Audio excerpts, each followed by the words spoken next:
Olá, você que nos acompanha nessas aulas, né, do nosso módulo Pensando Biblicamente. Hoje nós trataremos de um assunto, né, que na verdade nós já vimos preparando, né, introduzindo alguma coisa das duas aulas anteriores. Nós vamos fechar hoje.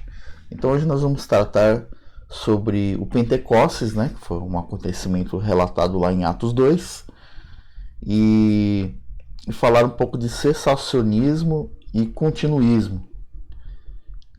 Então, antes nós vamos pedir a iluminação de Deus e vamos tratar desse assunto com uma determinada calma, né? Senhor Deus, nós te agradecemos, ó Pai, primeiro pela sua proteção, pela sua bênção durante essa semana. Rogamos que o Senhor esteja nos iluminando, Pai, e continue nos protegendo, continue protegendo nossos irmãos nesses tempos de pandemia, Pai. Ó, que nós rogamos agradecidos em nome de Jesus. Amém. Bem, queridos, eu vou tentar não me prolongar muito, né? Porque esse assunto dá o que falar, né? Mas, como sempre, o nosso propósito aqui não é polemizar, muito pelo contrário, né? É procurar retirar as polêmicas, né? Então tem muita gente que briga, né? Facebook, né? Fica lá brigando, né? Os continuistas ficam lá brigando no Facebook, nas redes sociais, com os reformados, né? Que são normalmente presbiterianos, ficam lá brigando sobre não, os dons continuam, os dons cessaram, né? Cessacionistas, continuistas ali, mas então nós vamos tratar isso com muita calma, né? Muito cuidado. E se você é continuista, está assistindo essa aula, quero que você, né, peça a orientação de Deus e esteja mesmo com muita calma, né? O objetivo aqui não é atacar ninguém, mas é pensar, como se propõe o título do nosso módulo, é pensar biblicamente. Então, as perguntas que nós nos propomos a responder estão aí, né? Que significado tem para a igreja cristã a descida do Espírito Santo na festa de Pentecostes? E conversar um pouco também sobre quais dons espirituais cessaram e quais continuam, qual é o critério para essa distinção. E vamos relembrar, bom, aqui mais uma vez, como eu sempre faço questão de mostrar a fonte, né? Algumas coisas que a gente vai conversar aqui estão no livro lá do reverendo Augusto Nicodemos, e algumas coisas que eu vou comentar evidentemente não estão lá, mas se você quiser estudar o assunto com calma, eu recomendo o livro, principalmente esse assunto, né? Ele trata assim, com o reverendo Nicodemos trata assim com muito equilíbrio, né? Com muito cuidado, né? Ele dedica, não vai dar tempo aqui de eu mostrar tudo o que ele diz lá, então eu recomendo que você leia. Mas só recordando, né, no que nós já vimos em duas aulas anteriores, nós conversamos um pouco sobre as encenações na Bíblia. Houveram encenações na Bíblia, Deus ordenando para que alguém fizesse alguma encenação, mas vimos que, embora hajam esses relatos bíblicos, isso não nos autoriza a imitá-los hoje na igreja, porque estavam restritos a um propósito, né? Havia um propósito disso que ficou lá no passado, né? Hoje, então, se você tem dúvida nisso, veja lá a aula 14A. Depois nós tivemos também, na última aula, nós vimos sobre procura responder a pergunta: Deus ainda age como hoje, como antigamente, né? Então nós analisamos o texto de Hebreus 13:8, falamos da imutabilidade de Deus, né? Que embora Deus seja imutável, ele não muda na sua essência, mas o seu modo de agir foi restrito, né? Algumas coisas que Deus fez foi restrito a uma época, porque havia ali um propósito. Então, Deus agiu e age de forma uniforme? A resposta é não. Né? Segundo o relato das Escrituras, é possível dizer que Deus age sempre da mesma maneira? Não. Né? Deus age conforme o propósito que ele tem para a história. E aí, continuando, nós entramos então nesse assunto do Pentecostes, né? Então, o que é o Pentecostes? Né? Então, algumas pessoas associam Pentecostes só com Atos 2, né? Com o que aconteceu em Atos 2. Na verdade, o Pentecostes era uma festa judaica, né? Que era sempre observada, né, pelos judeus, né? Era uma festa judaica celebrada sempre 50 dias depois da Páscoa, né? E o que acontece em Atos 2 é que chegam pessoas de vários lugares, de vários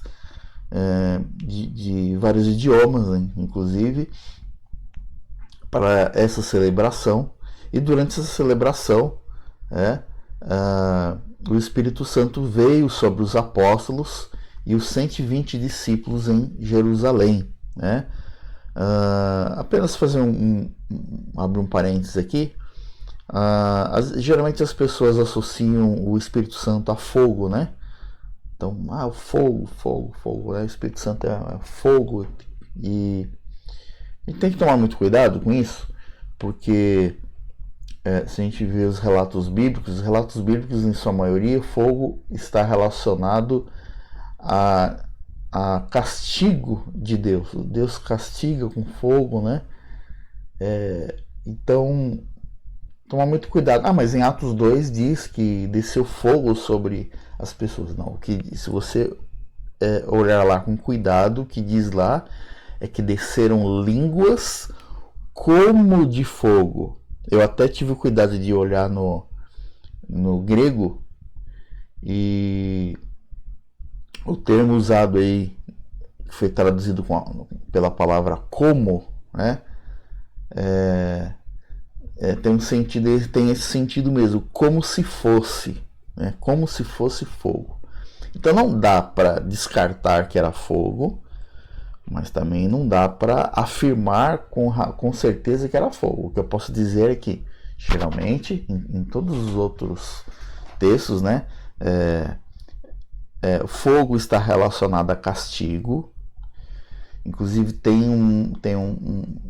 existe um texto bíblico que está vindo na minha mente agora, não me lembro agora onde exatamente está, mas diz que nos últimos dias o Espírito Santo batizaria com fogo, né? Eu vos batizo com água, mas haverá o batismo com fogo, se referindo ao Espírito Santo.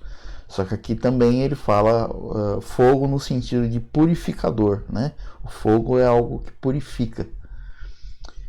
Então, apenas fazer esse comentário, que eu não poderia deixar de citá-lo.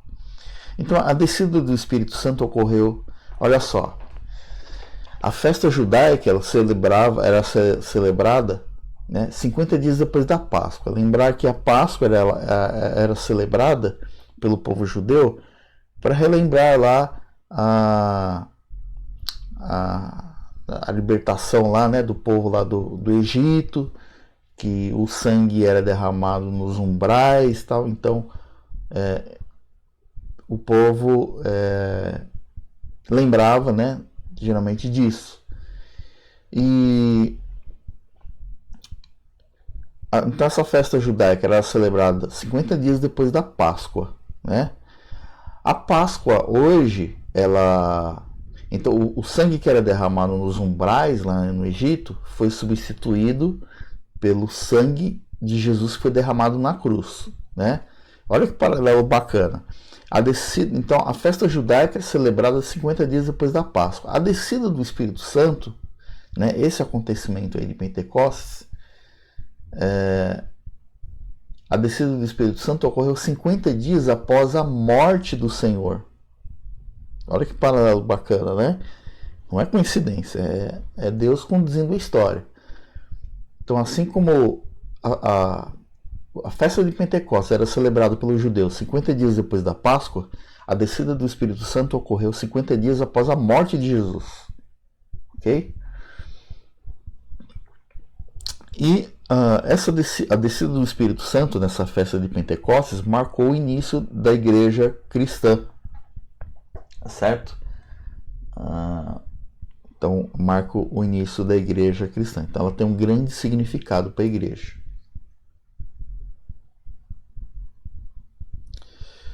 Então, apesar de divergências, diversas correntes evangélicas convergem em muitos aspectos acerca do assunto. Então, existem correntes evangélicas, né? Então, vamos separar assim, só para a gente entender, né?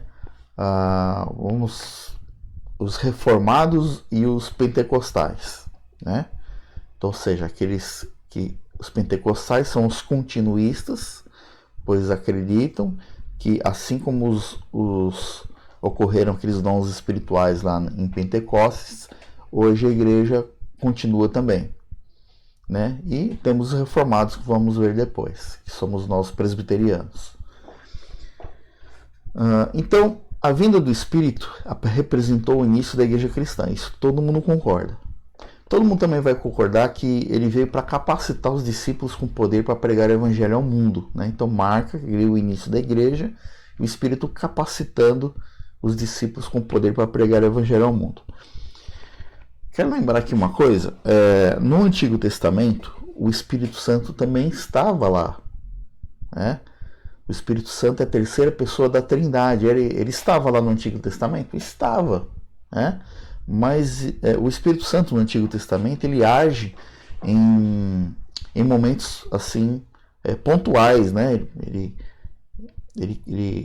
age, a gente vai ver, se a gente for ler o Antigo Testamento, a gente vai ver que o Espírito de Deus, né, ou o Espírito Santo, ele aparece em momentos pontuais, né, para agir de uma determinada forma para uma determinada situação.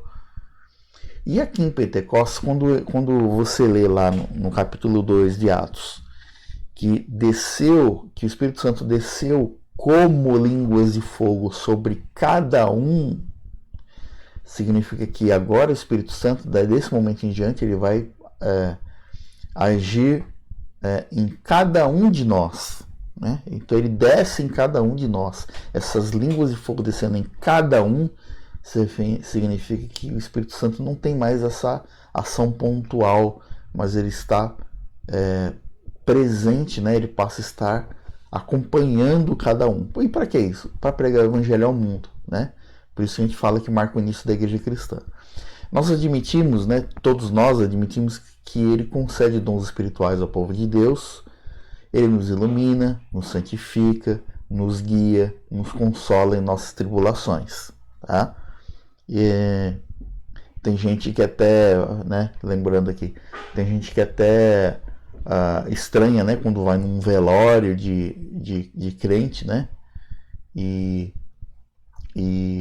as pessoas estão ali, né, no velório, a pessoa ali sendo velada, né, após ter morrido, e as pessoas conversando, não há não há desespero, né? E é por isso a resposta está aí, né? É que o Espírito Santo nos consola em nossas tribulações, e principalmente quando a pessoa que faleceu, ela é salva, né? Ela aceitou Jesus em vida, ela aceitou Jesus como seu Senhor e Salvador. Então o Espírito Santo nos consola mais ainda, né? Nos consola porque nós sabemos que a pessoa está junto do Pai, né? Então pense nisso, você que ainda não aceitou a Jesus como seu Senhor e Salvador, pense nisso. Mas voltando aqui, então nós reconhecemos também que nós devemos buscar a plenitude do Espírito mediante a oração. Nós precisamos buscar essa plenitude, né, do Espírito, estarmos cheios do Espírito Santo.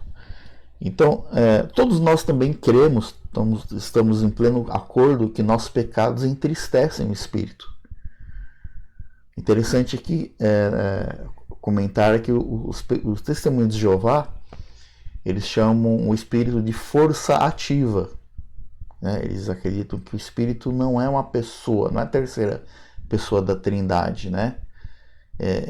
Eles nem creem na Trindade, na verdade, né? Então eles dizem que o espírito é uma força.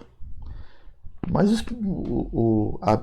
as escrituras dão atributos pessoais ao Espírito Santo. Por exemplo, como está aí, o Espírito Santo é entristecido pelo pecado, né? Então uma força não é entristecida.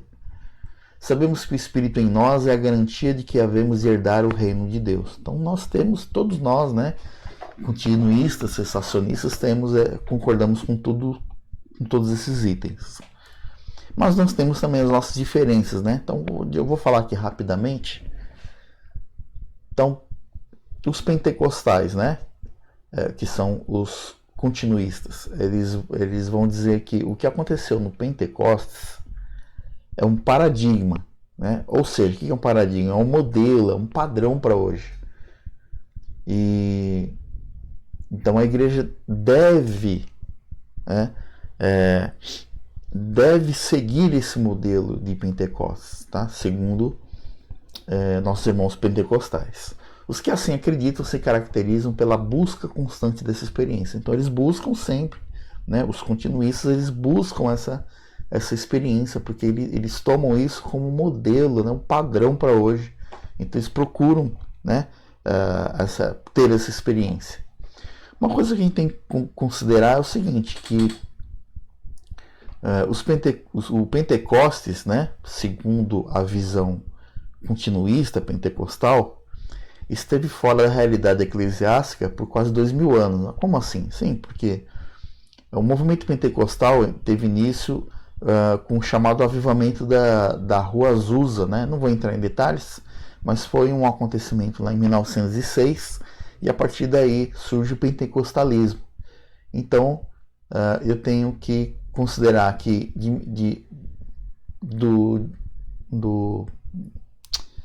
da descida do Espírito Santo ocorrida lá em Pentecostes, registrada em Atos 2, até 1906, isso ficou fora da realidade da igreja. Tá? E voltou a ocorrer em 1906, né, supostamente, e esse modelo é seguido hoje pelas igrejas pentecostais.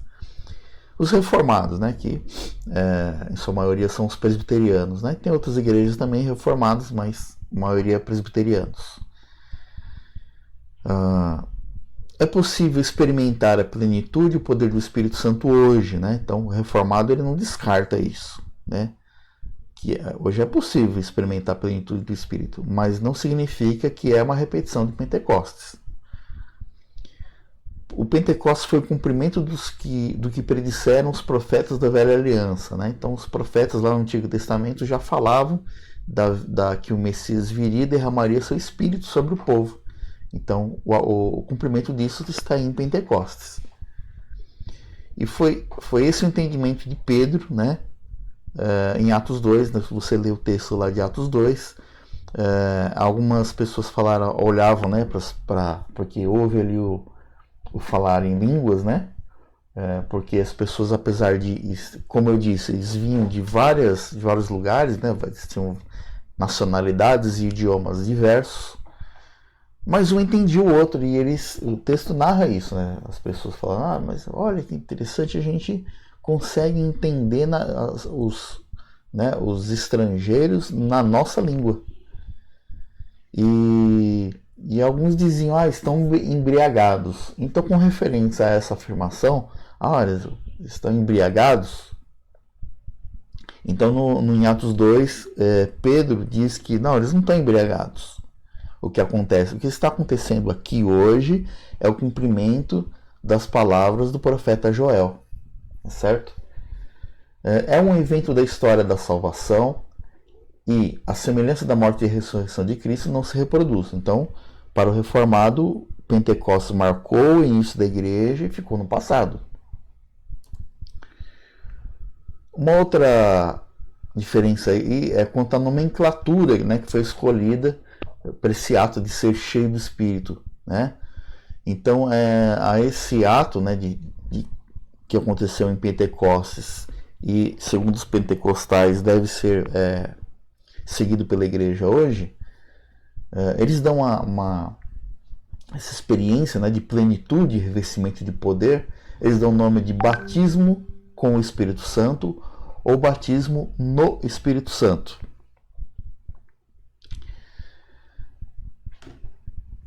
Então, como acreditam aí, como pensam os reformados?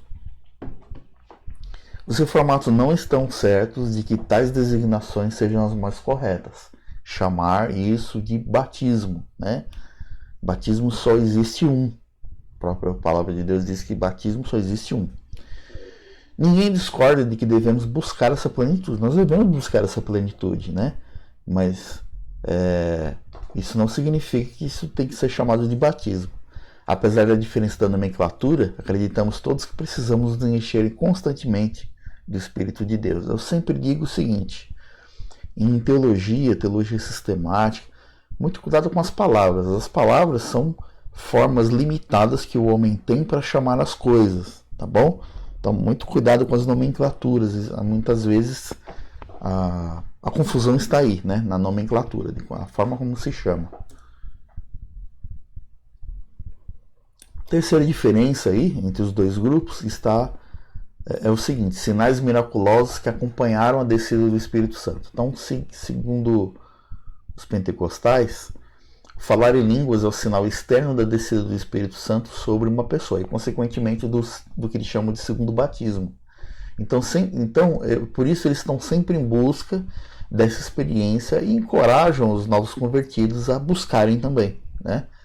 Mas, segundo os reformados, não há na Bíblia evidência suficiente que convence de que plenitude do Espírito Santo sempre será seguida pelo falar em línguas, nem que devemos buscar essa manifestação como um dos melhores dons, tá?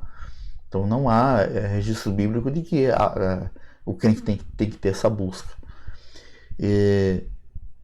Inclusive lá no Pentecostes houve outros sinais, né? Além do falar em línguas, houve também outros sinais. Então houve lá o som de um vento impetuoso e o que eu comentei lá no início, né? A aparição de línguas como de fogo, né? Até coloquei aqui entre aspas, línguas de fogo, por causa do que eu considerei lá no início. Que, ao que tudo indica, aparentemente não são repetidos nas experiências de hoje. Bom, então vamos seguir aqui. Então nós vimos as diferenças, vimos o que todo mundo concorda, vimos as diferenças. Vamos falar agora sobre o cessacionismo, né? Então, o Espírito Santo, então a pergunta, né? Os dons espirituais cessaram? Então é importante que existem aí dois grupos de dons, né? O Espírito continua concedendo à igreja a maioria dos dons mencionados na Bíblia, né? Mas alguns outros foram concedidos somente por um tempo. Foi concedido por um tempo específico a um grupo específico de pessoas para atender a um propósito específico de Deus, para uma época específica. Esse segundo tipo não está mais disponível. Nós já vimos isso. Se você ainda tem dúvidas quanto a isso, veja as duas aulas anteriores que nós falamos da forma como Deus age, né? Como Deus agia de formas específicas para um propósito específico. Deus não agiu sempre da mesma maneira, né? Em todas as épocas, de acordo com a história bíblica.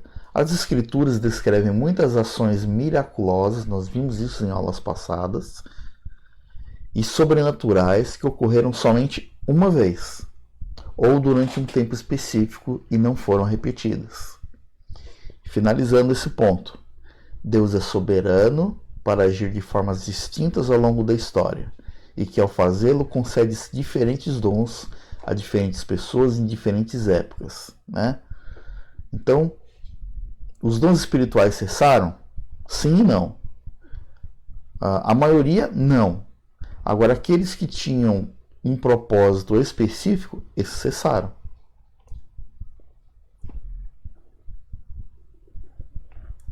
O que é ser cessacionista? Né? Então vamos explicar aí. Então vamos. Primeiro eu quero que você entenda o seguinte: se você leu o livro do Augusto, você vai ver que ele trata desses assuntos de forma pessoal. Ele trata na primeira pessoa, né? Eu creio, eu defendo, né?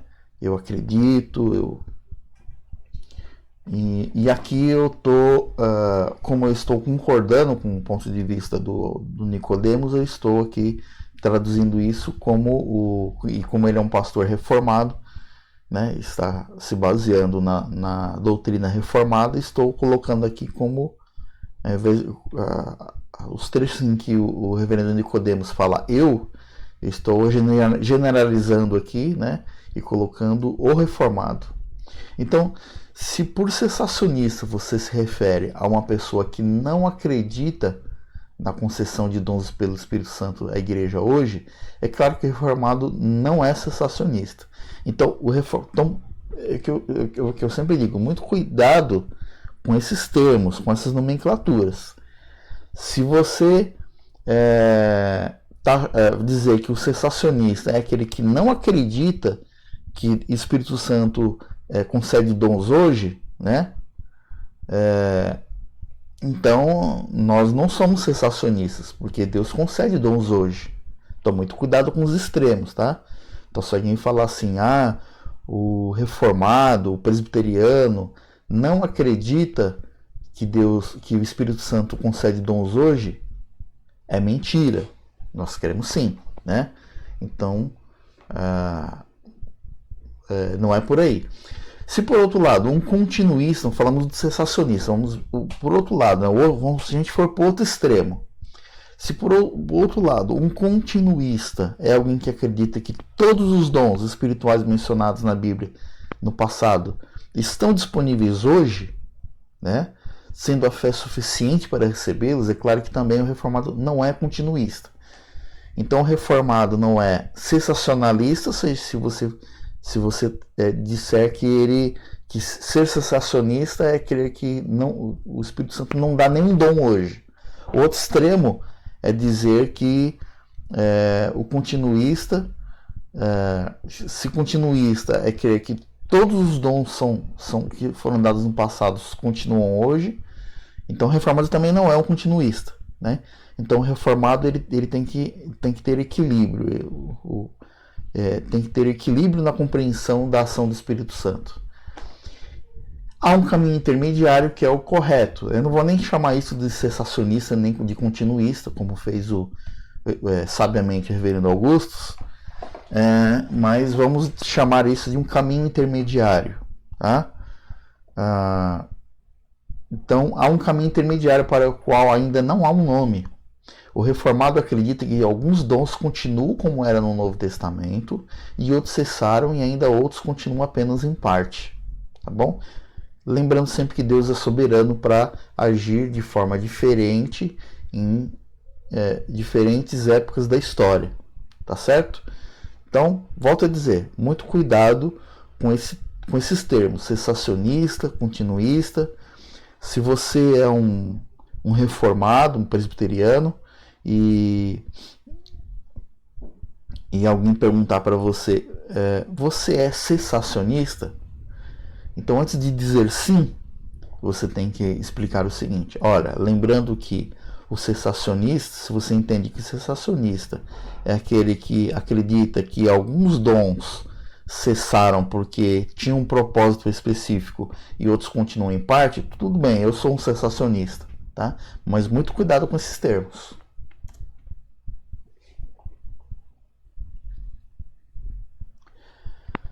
O que havia de tão especial no período apostólico para Deus conceder os dons sobrenaturais apenas naquela época, né? O que havia de especial ali para que alguns dons ocorressem ali e hoje não ocorrerem mais? O que tinha de tão específico ali? Então a resposta está aí. Era o período de transição entre a antiga e a nova aliança, né? Então a descida do Espírito Santo em Pentecostes marca o início dessa transição, certo? Inauguravam-se os últimos dias, o fim dos séculos, a última hora, né? Então, abrindo parênteses aí, eu já falei isso numa aula passada, mas vou falar de novo. O que são os últimos dias? Os últimos dias foram inaugurados em Jesus, né? E termina no último dia. Então, últimos dias está no plural. O último dia é no singular. Últimos dias começa em Jesus, ela termina no último dia. O último dia quando Jesus voltar. Então, estamos nos últimos dias. E o Espírito Santo, a descida do Espírito Santo lá em Pentecostes, inaugurou os últimos dias. E tendo Deus levantado os 12 e Paulo para, por meio deles, explicar e registrar esses fatos, era necessário que o período mais importante da história da redenção fosse marcado por sinais, prodígios, maravilhas, feito por pessoas extraordinárias, como os apóstolos e seus associados. O dom de línguas também estava relacionado àquela época e tinha como propósito, entre outros, sinalizar visivelmente a chegada do Espírito Santo aos diferentes grupos que compunham a igreja primitiva. Que grupos são esses? Judeus, samaritanos, gentios e discípulos de João Batista. Então você vai ver, porque esse ponto é importante, porque você vai ver que depois do falar em línguas lá em Pentecostes, existem relatos bíblicos, alguns relatos bíblicos de que as pessoas falaram em línguas, né, que receberam o Espírito Santo e falaram em línguas, né? Mas foram pontuais. Então, primeiro em Pentecostes foi os judeus. Então, somente os judeus estavam na festa de Pentecostes, porque era uma festa judaica. E os outros? Como é que ficam os outros, os não-judeus? Então, depois o evangelho é pregado aos samaritanos e eles ali o falar em línguas marcando a chegada do evangelho aos samaritanos. O mesmo a gente fala dos gentios e os discípulos de João Batista. Depois disso, a história, né, não registra nem a Bíblia e nem quando eu falo história, eu falo de outras literaturas da época, né? Dos pais da igreja, a gente chama de pais da igreja, que são aqueles homens que continuaram o trabalho dos apóstolos. Nos seus escritos não há registro de que depois disso houve o falar em línguas, ok?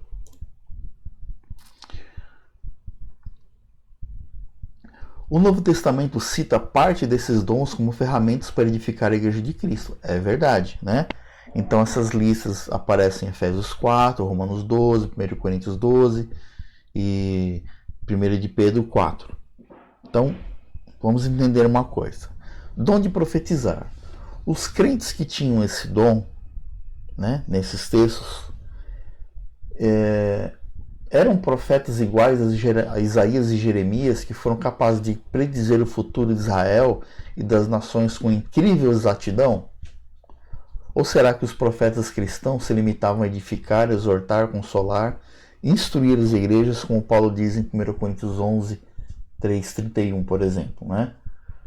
Então, nós ficamos com esse segundo, né? Então, o sentido aqui, nesses textos, quando fala de profeta, dom de profetizar, fala do dom de edificar pela palavra, né? Exortar, consolar e instruir as igrejas. Porque aqui não existe mais aquele profeta que, assim como Isaías, Jeremias e outros, eles tinham o dom de falar, de predizer o futuro de Israel com exatidão. Então isso ficou no passado. Então aqui o dom de profetizar se refere a outra coisa. Dons de curar e o de realizar milagres. Aqui também, ponto interessante. Só eram associados com o ministério dos apóstolos, só eram associados com o ministério dos apóstolos, né, os dons de curar e realizar milagres. Apóstolo, né, aqui por exemplo em Efésios 4, pode significar tão somente enviados, missionários, sem qualquer relação com os 12 e Paulo, né? Então o O sentido aqui de apóstolo é de mensageiro, né? E existem determinados aspectos da função do profeta, do ofício do apóstolo e mesmo do dom de línguas que parecem estar relacionados somente àquela época. Aqui ainda continuando a falar dos profetas e apóstolos, né? Como é que eu faço para distinguir aqui o que continua e o que cessa? Então, todos os dons que serviram de veículo para revelações, o que estavam diretamente ligados aos portadores das revelações, isto é, aos apóstolos, cessaram com a morte desses mensageiros. Então, por exemplo, o dom de profecia, ele continua ainda hoje, mas naquele sentido de usar a palavra para exortação, para o consolo, para a confrontação, né? E agora, como revelação, ou seja,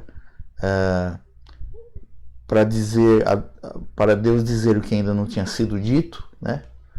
Como João, né, que escreveu Apocalipse, Paulo escreveu suas cartas que nós temos na Bíblia, Pedro escreveu aí também as suas cartas, né? E ao fazerem previsões quanto à vinda de Cristo, a ressurreição dos mortos e fatos similares, não existe mais, né? Então nós já temos a Bíblia, não existe mais não existe mais nada a ser revelado. O que tinha para ser revelado está na palavra de Deus. Então o profeta hoje, o que é o profeta? O profeta é o pastor, no sentido de que ele usa a palavra de Deus, né, para exortar, para consolar, né, para instruir. O apostolado, nós já falamos disso numa aula só sobre isso. Se você não viu, dá uma olhada no nosso canal, tem uma aula só sobre o apostolado. Então, o apóstolo, como missionário enviado das igrejas para pregar o evangelho aos povos, nós temos ainda hoje, né? Nesse sentido, nós não chamamos de apóstolo, mas ele existe nesse sentido, né, de missionário. Mas eles não existem mais, como muitos líderes de algumas igrejas usam hoje esse título, no sentido dos 12 de Paulo, né? Então, esses apóstolos de hoje, eles não viram o Senhor Jesus ressurreto. Eles não foram chamados diretamente por Jesus. Não foram inspirados pelo Espírito Santo para registrar de forma infalível e inerrante a palavra de Deus. Então, por isso que é inapropriado hoje usar esse título de apóstolo, porque a gente automaticamente vai associar aos 12 e Paulo. Só que nós vemos que essas coisas que os 12 e Paulo, essas características que eles tinham, esses chamados apóstolos de hoje, eles não têm, né? Então, por isso que nós evitamos esse termo apóstolo, embora nesse sentido de missionário ainda exista.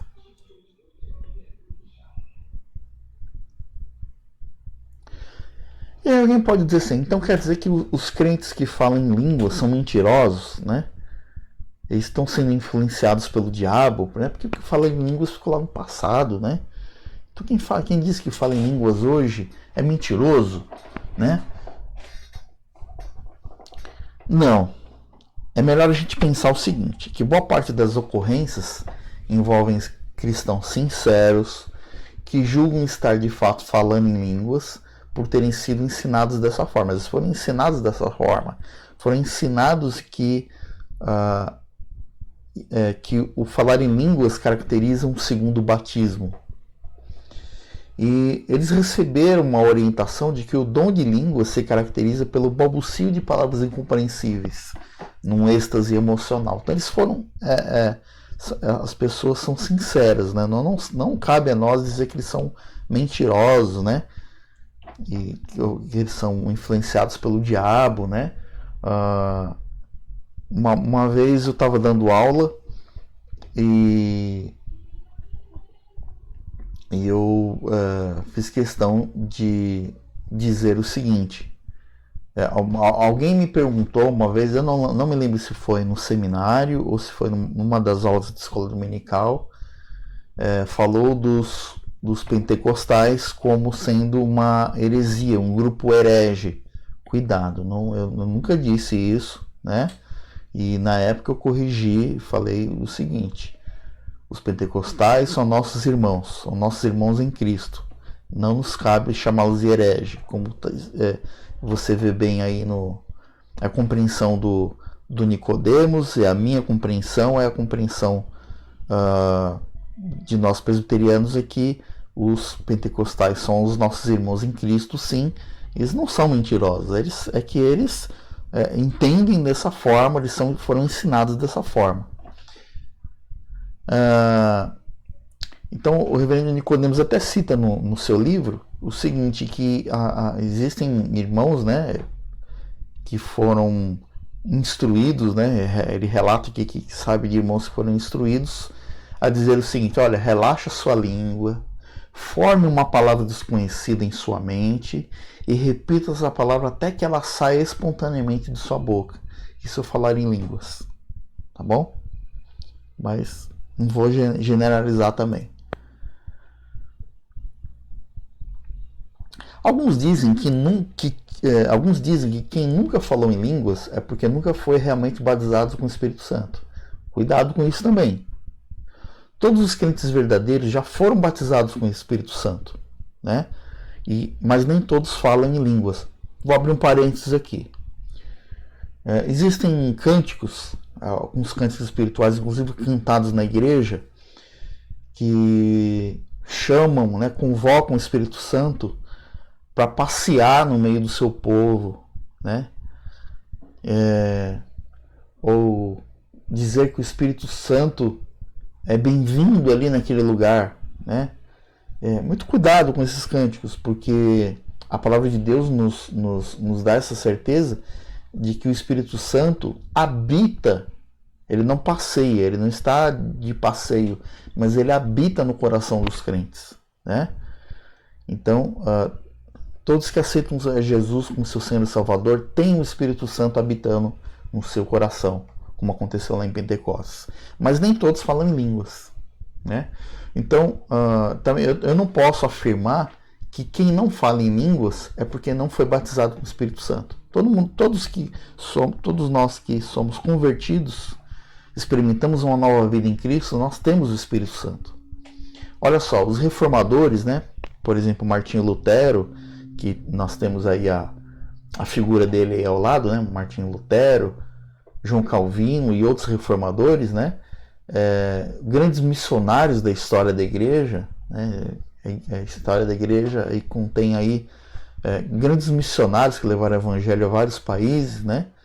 Eles nunca foram batizados com o Espírito Santo, eles nunca falaram em línguas, e eles fizeram um trabalho maravilhoso, um trabalho que nós não podemos dizer que não foi um trabalho ali abençoado por Deus, né? Muitas nações hoje conhecem o Evangelho pelo trabalho desses missionários e que nunca falaram em línguas, né? Os reformadores nunca falaram em línguas. Nós temos a igreja evangélica hoje graças ao movimento da reforma protestante ocorrida lá no século XVI, mas não há registro de que esses irmãos, apesar do trabalho, do seu papel tão importante, né, na história da igreja, eles não falaram em línguas. Todavia, em termos comparativos, eles fizeram mais pelo reino de Deus do que os que hoje insistem em dizer que as línguas são um sinal inequívoco do batismo com o Espírito Santo. Então, muito cuidado, né?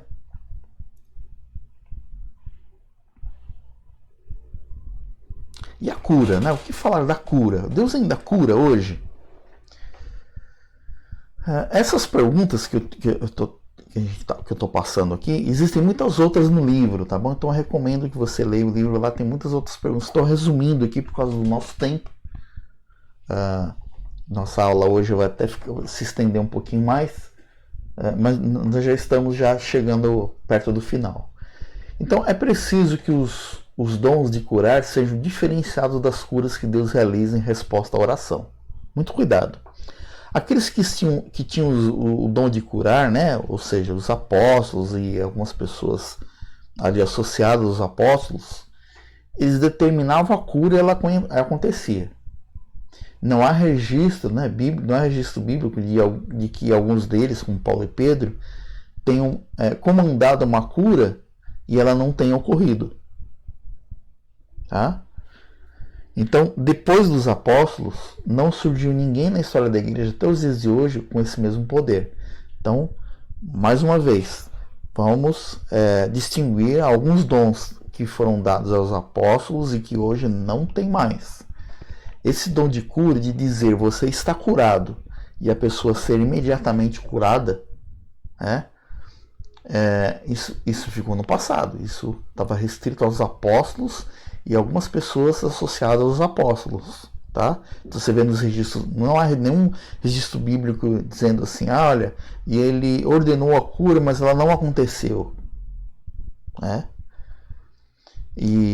Mas hoje é diferente. Hoje Deus ainda cura. Não posso dizer que Deus não cura hoje. Né? Deus hoje ainda realiza milagres. Deus cura ainda hoje. Só que hoje Ele cura em resposta às nossas orações. Só que a nossa oração, ela pode ter... Deus pode responder a nossa oração com sim, vou te curar agora. Não vou te curar. Ou ainda não, eu vou te curar, mas não agora. Né? Por isso que nós permanecemos sempre orando pelas mesmas, fazendo sempre os mesmos pedidos a Deus, porque nós não podemos desistir, nós temos que ser persistentes e continuar orando, né? Pela cura. Então, dizer que Deus hoje não cura é um erro. Né? Não, Deus cura hoje, cura. Deus ainda realiza milagres hoje? Sim, Deus hoje ainda realiza milagres. Né? Mas não é como lá no tempo apostólico, que o apóstolo falava, você está curado, e ele imediatamente é curado. Né? Havia uma certeza ali. Uma pesquisa revelaria que, em proporção, se nós formos comparar aí, né, o índice de enfermidade entre os que acreditam na permanência dos dons de cura e os enfermos, né, as enfermidades, entre aqueles que o ministério já cessou, né, esses que creem que ainda existe o dons de cura como existia em Paulo e Pedro e nos apóstolos, eles ficam tão doentes quanto o grupo que crê que esse dom já cessou. Tá bom? Finalizando aqui com as considerações aí do Nicodemos, que ele faz no seu livro. Então ele diz o seguinte: não considero a questão da contemporaneidade dos dons algo absolutamente essencial ao cristianismo. Né? Então ele não considera essa questão essencial. Eu estou com ele. Isso não é essencial, não é uma coisa para a gente ali investir tanto tempo discutindo isso. Né? Isso não significa que julgo irrelevante investigar se todos os dons mencionados na Bíblia estão disponíveis hoje. O mais importante para os cristãos autênticos, quer cessacionistas, aqueles que se consideram cessacionistas, quer continuistas, é servir a Deus de todo o coração e ser instrumentos de bênção para os outros. Isso é o mais importante. É isso que nos torna irmãos de verdade. Né? Mas é preciso sim ter em mente, segundo Nicodemos, que se não houver uma compreensão clara da permanência dos dons, podemos não somente nos privar da verdade, como também promover a mentira. Então é preciso sim ter em mente essa compreensão clara, né, de que alguns dons ficaram no passado, outros continuam. E em ambos os casos, ainda que o prejuízo não seja fatal, certamente afetará a nossa vida e a dos que nos cercam. E, finalizando aqui, voltando às nossas perguntas iniciais, né? O Pentecostes de Atos 2 e a igreja. Que significado tem para a igreja cristã a descida do Espírito Santo na festa de Pentecostes? Então nós vimos que ela marca o início da igreja cristã, ela relata ali a descida do Espírito Santo sobre cada um de nós. Para quê? Tem um fim, para que nós sejamos capacitados a pregar o Evangelho, né? E o Espírito Santo agora ele habita em todo aquele que entrega a sua vida ao controle do Espírito Santo, entrega a sua vida a Jesus e tem Jesus como seu Senhor e Salvador. Então o Espírito Santo agora habita, reina no coração dessa pessoa, né? E está em cada um de nós que servimos a Cristo. Por isso que ela desce como fogo, como língua de fogo em cada um. Sobre cessacionismo e continuismo. Quais dons espirituais cessaram e quais continuam? Nós vimos já, né? Alguns dons espirituais cessaram porque tinham um fim específico e outros continuam porque elas constituem ali a essência da igreja.